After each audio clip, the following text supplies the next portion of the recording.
perlu saya sampaikan, sanad ini harus muttasil.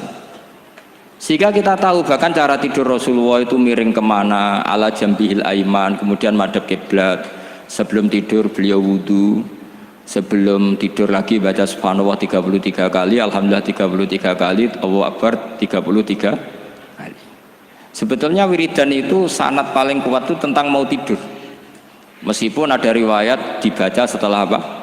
Sholat. Jadi makanya kita al-jam'u bainar riwayaten, habis sholat ya baca itu, mau tidur ya baca itu. Nah, sebetulnya habis sholat sama mau tidur tuh ngeri mau tidur, karena ini kan pemanasan mati, pelatihan mati, karena satu kondisi yang Anda sudah tidak bisa ikhtiar. Tapi kayak apa Rasulullah? Justru kita kondisi yang nggak bisa ikhtiar itu pesannya Nabi apa? Kamu baca ini, in mutta kata Nabi, ada yang baca in mitta. Kalau mau berpikir potensi paling ngeri, bahaya paling ngeri adalah orang mau tidur, karena di situ kita tidak bisa apa-apa.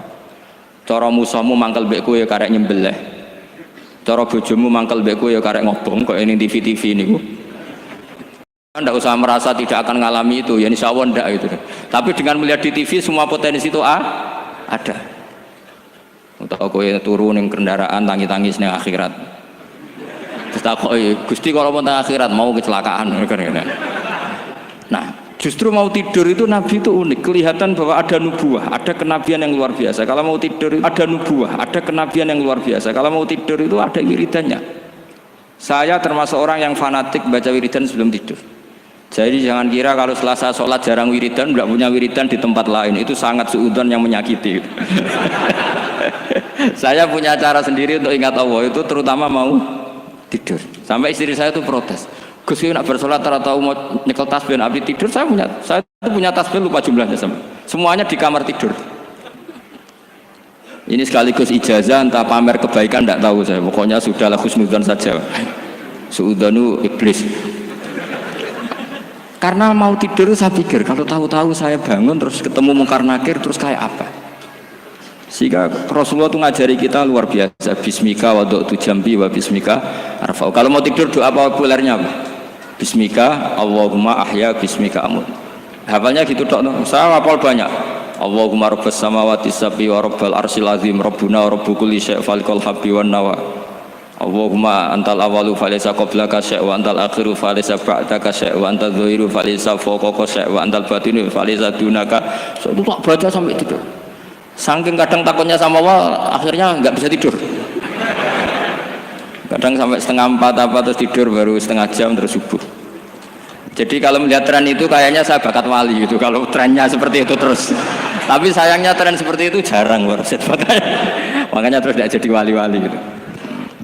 Tapi saya ingatkan ke jenengan, sanad-sanad seperti ini tuh yang mungkin Anda lupa. Anda hanya ingat sanad misalnya ya Mu'ad inni uhibbuka faqul dubura kulli sholatin atau fala tad'anna dubura kulli sholatin Allahumma inni ala dzikrika wa syukrika. Kamu lupa bahwa saat paling krusial dalam hidup Anda itu tidur.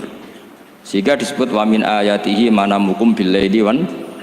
Itu dari segi krusial gawat darurat, setiap saat Anda bisa mati. Belum urgensinya tidur untuk melawan maksiat. Itu kalau kamu hidup di kota Demak atau kota Semarang, genera kepikiran niklap atau wong ayu-ayu seneng terminal ning gone dalan-dalan itu satu-satunya cara itu hanya tidur. Kowe nak melek tetap jelalatan tak jamin. Masuk ke ngarep masjid Demak nggo tasbih gede-gede. Pangeran ndelok wong liwat tuh eling. Barokahnya usul fikih adalah kita belajar dulu. Saya pernah musyawarah sama Gus Yofur tentang usul fikih. Usul fikih itu ada makalah mubah itu tidak ada. Sebagian ulama berpendapat mubah itu tidak ada. Karena setiap mubah saat itu Anda pasti meninggalkan keharaman. Itsma min mubahin illa wa yatahaqqaqu bihi tarku haramimma. Tidak ada kemubahan kecuali saat itu kamu meninggalkan keharaman. Anda tidur, berarti Anda taroktal maksiyah. Anda tidur berarti Anda meninggalkan maksiat.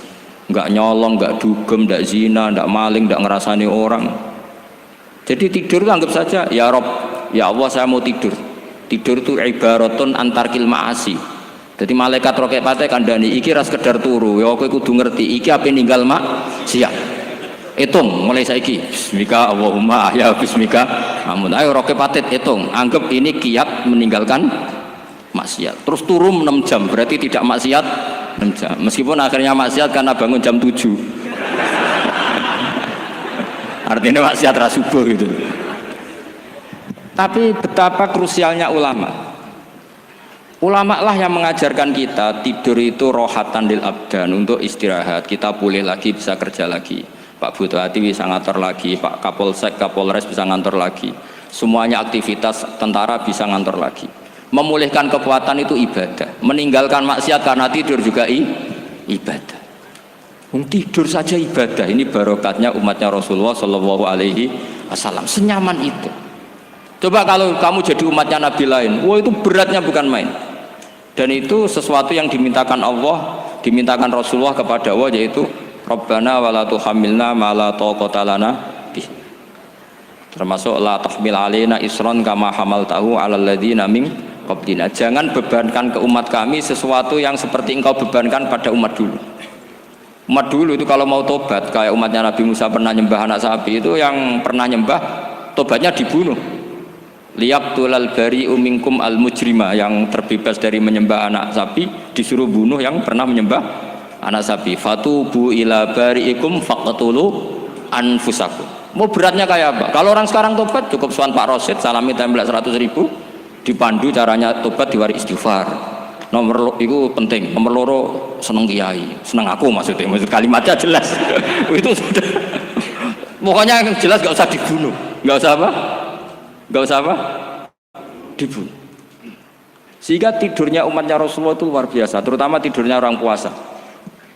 Tidurnya tasbih, tidurnya ulama juga tasbih. Karena dengan tidur itu kita tahu alamat kematian. Di mana kita masih di dunia saja punya kondisi di mana kita tidak bisa menentukan diri kita sendiri. Dan itu awal dari kita mengimani la haula wala quwata illa billah. Segagai koyok ngono ternyata ada kondisi di mana kita tidak bisa mengendalikan diri kita sendiri. Makanya disebut wa min ayatihi manamukum billaili wan nahar. Yang bisa menganalisis itu siapa? Ya ulama. Ulama kok tahu karena punya sanad musalsal ila Rasulillah sallallahu alaihi wasallam. Sehingga uniknya kenapa tidur itu sakral? Coba semua nabi di antara wahyunya itu lewat apa?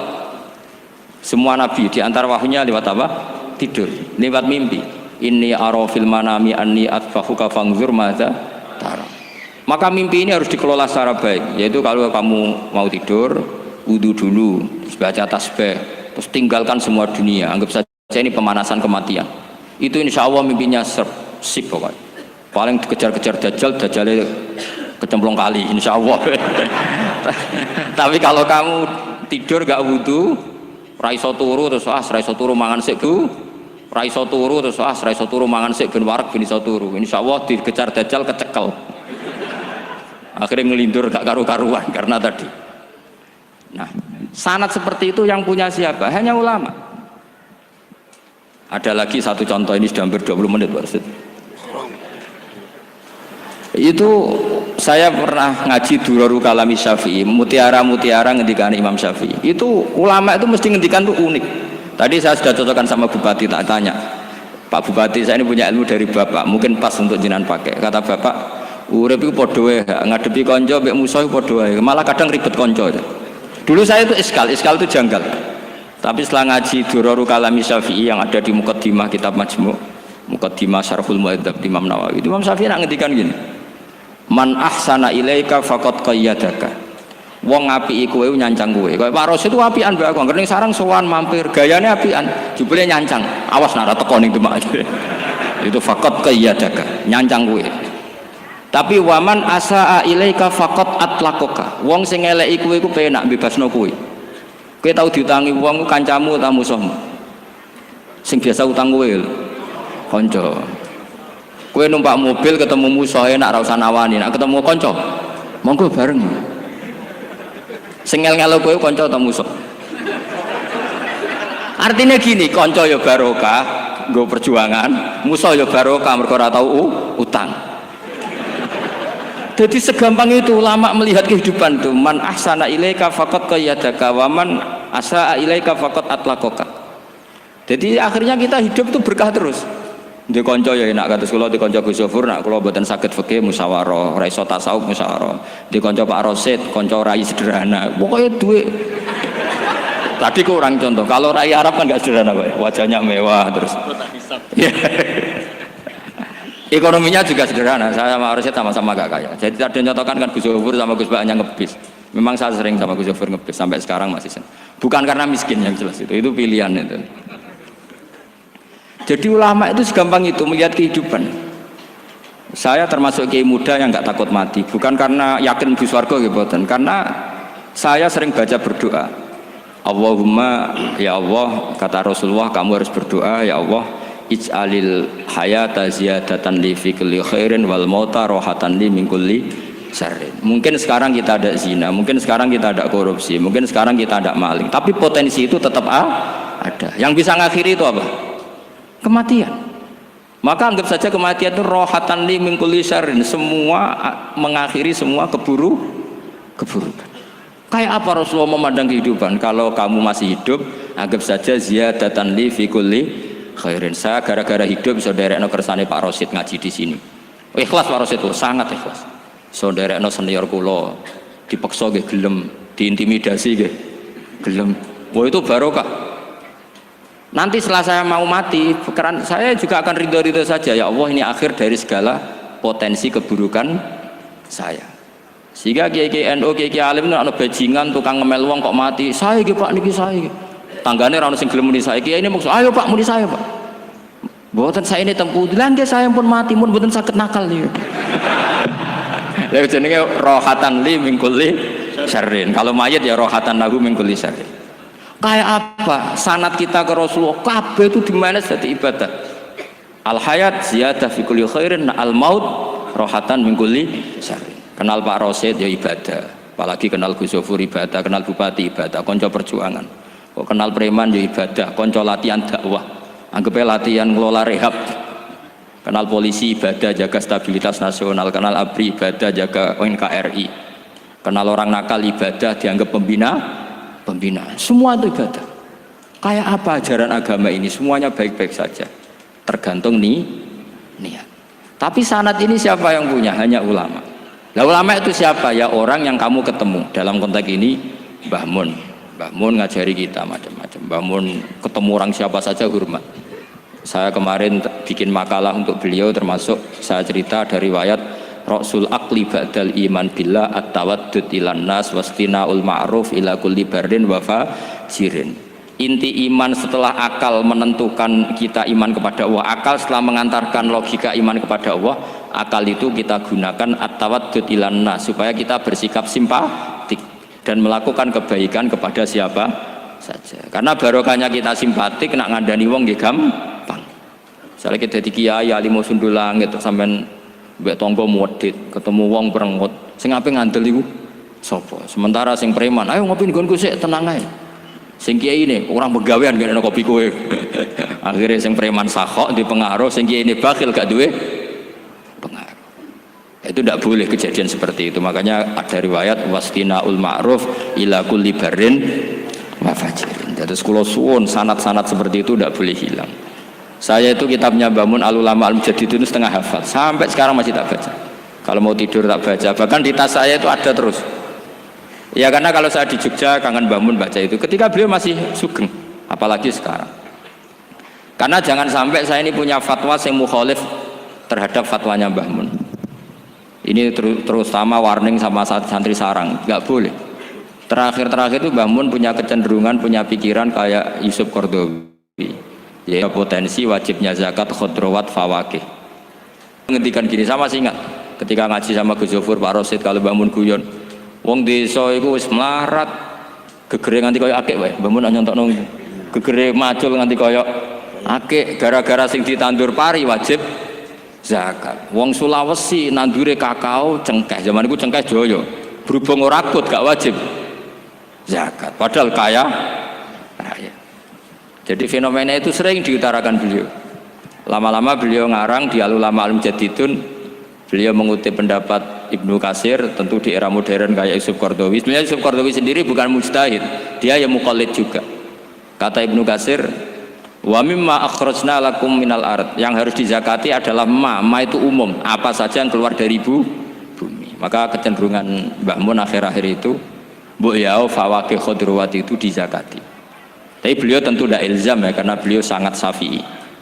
Tapi ini kan saran yang baik lah menurut saya. Apa susahnya sih dadi wong lomo gitu loh. Wong dadi wong medhit kok mbok bilo-bilo. Lah nek kowe takok takbirin ndi Gus, nak khadrawat fawakih, melon, kakao, tebu wajib zakat. Takbire iku lomo iku apik, medhit iku elek. Ngoten-ngoten mawon iki. Mumpun ngoten mawon. Assalamualaikum warahmatullahi wabarakatuh.